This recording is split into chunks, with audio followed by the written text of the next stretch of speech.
Gwalior police ने एक विवाद का निपटारा आधा घंटे की पंचायत लगाकर कर दिया। 10 साल से परिजन जिस भाई को डाकू तक बता रहे थे, उसने तत्काल जमीन छोड़ दी, जबकि दूसरे, जिसे गुंडा बदमाश बताकर शिकायत कर रहे थे, उसने सड़क किनारे की जमीन दान कर दी। ऐसे ही एक पुलिस पंचायत में बिना माँ बाप के बच्चों को उनका घर और जमीन दिलवाई। यह अनूठी पुलिस पंचायत अंचल में चर्चा का विषय बनी हुई है। जग्गूपुरा गांव है, बिजोली थाने में। मेरे पास कल 5 शिकायतें आई थी और चूंकि एक ही परिवार की थी और इनका जमीन का विवाद था। आज कुछ सीएम हेल्पलाइन भी लगी थी, हमारे थाने की पुलिस, और मैं भी मौके पर आया।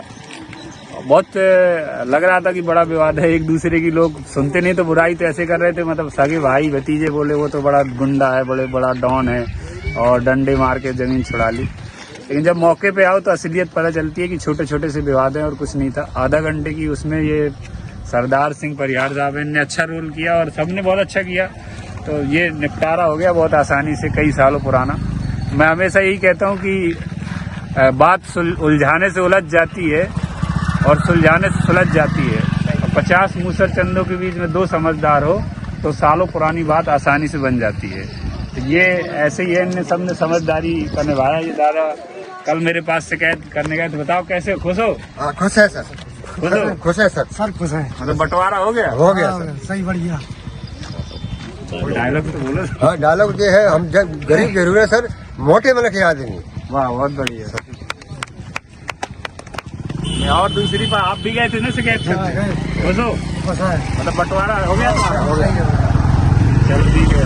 और ये आप पर्सन जो कल गया तो 2 महिलाएं गई थी ना? हाँ। ये धरा ये इनकी शिकायत की थी, राकेश परिहारन की। ऐसा मुझे लगा पहले जब शिकायत हुई कि ये बहुत बड़ा कोई डॉन होगा, मेरे फोन पर नहीं आएंगे, लेकिन हमारे एक हवलदार हैं, उनने फोन किया तो ये तत्काल आ गए।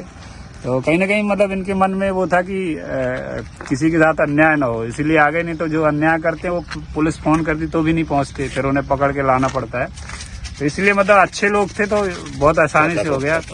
हाँ, ये चाचा दिखाना, ये चाचा। चाचा कितने साल से तुम गांव से बाहर थे?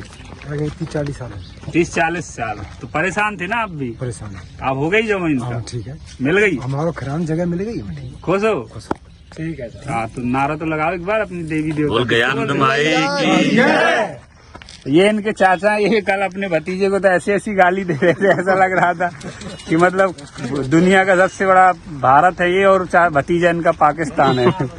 लेकिन ऐसा नहीं था, मौके पे आके लगा तो अच्छा हो गया। तो सुलझाने से बातें सुलझती है, ऐसा प्रयास करना चाहिए। और हमारे पास जो मामले आते हैं मैं प्रयास करता हूँ, तो ये अच्छा एक एक्सरसाइज था और एक अच्छा अनुभव था। Thank you.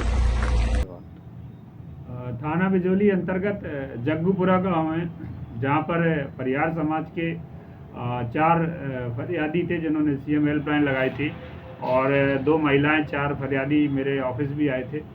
जब मुझे शिकायत सुनी तो उनके द्वारा कहना ये था कि हमारा भतीजा बहुत बड़ा गुंडा है, बदमाश है, हम लोगों की ज़मीन हड़प ली, हम लोगों को घर नहीं बनाने देता, रास्ता नहीं दे रहा निकलने का। मौके पर मैं गया पुलिस के साथ, तो जैसे ही हम लोगों ने बैठकर चर्चा की, टेप लेकर नापा तो रास्ता निकल गया। और जो चाचा था एक, जो लगभग 30-40 साल से गांव नहीं गया था, वो वापस आज गांव गया था, उसको भी बेशकीमती ज़मीन जो सड़क किनारे थी वो भी तत्काल मिल गई। तो सीएम हेल्पलाइन हमारे पुलिस अधीक्षक महोदय का निर्देश है कि जो भी सीएम हेल्पलाइन प्रकरण आते हैं उनका निराकरण करें। तो हम लोगों ने मौके पर जाकर किया तो वो आपसी समझौते से सुलह भी हो गई। एक और प्रकरण था हस्तिनापुर थाने में, जिसमें माँ बाप नहीं थे बच्चों के और 15 साल से वो लोग पढ़ाई कर रहे थे ग्वालियर में रह के। जब घर पहुँचे तो उनको हिस्सा नहीं मिल रहा था उनके पिता का। फिर हम लोगों ने चर्चा की, गांव वालों से बात की, तो वो भी उनका अच्छा बंटवारा हुआ। तो सामुदायिक पुलिसिंग के तहत हम लोग जो ज़मीनी विवाद है, पारिवारिक विवाद हैं और बहुत सालों से जिनके कारण कोई बड़ी घटना भी हो सकती है, तो उसको दूर करने के लिए बैठकर चर्चा करते हैं और सफल भी हो जाते हैं।